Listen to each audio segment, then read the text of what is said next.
All right, ladies and germs, maybe not the right choice of word, ladies and gentlemen. We got our workout of the day and our board briefing here for Thursday, January 21st. So our warm up, 10, that's 12. 12, 10, 8, 6, 4, 2, okay? We got shoulder tap and then knee to chest. So once we do shoulder tap, knee to chest, shoulder tap, knee to chest, that's one repetition, okay? And then we have kneeling to jump and land, quarter squat, full squat, wherever we can. Or if we don't have that yet, because this is pretty new movement to us, we're gonna do double the amount of squat jumps, right?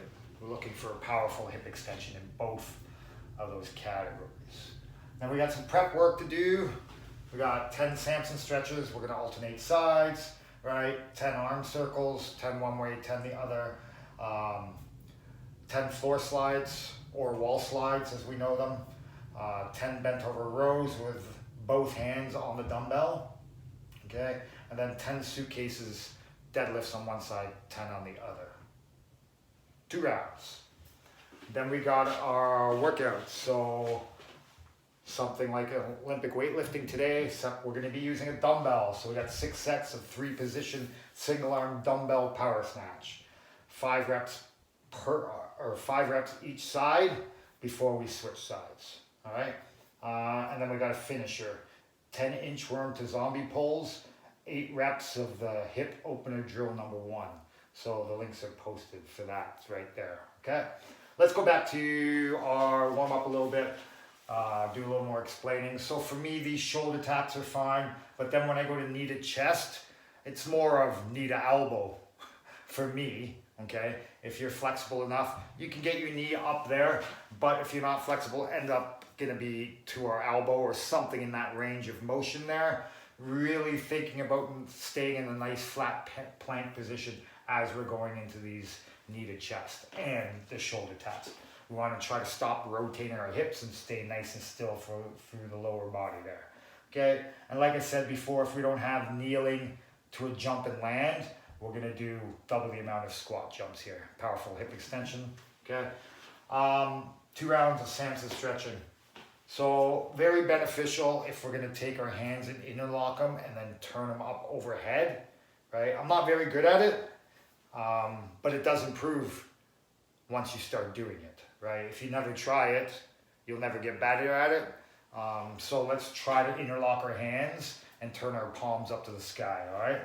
Arm circles, very easy. We'll go small arm circles here, just get the shoulders fired up. Wall slides, very good for the upper back health, shoulder health. Bent over rows, we're gonna hold the dumbbell, because I know most of us only have 35 and 50s.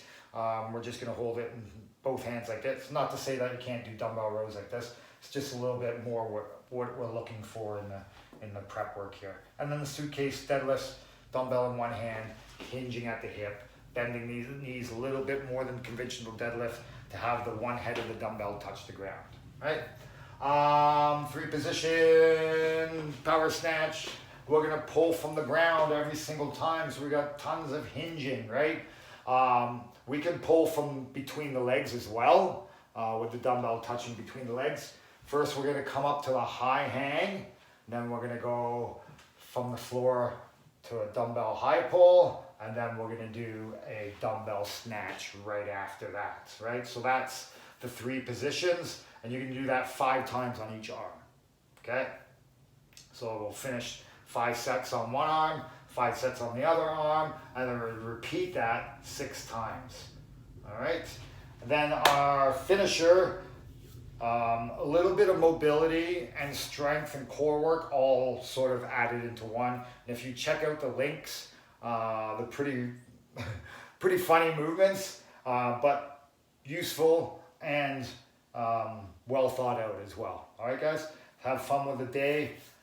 It's Thursday, coming into the weekend, coming to the end of January. Oh yeah, new president. Not that we're Americans, but it's a good day. First day with the new president. Yeah, have a good workout, guys.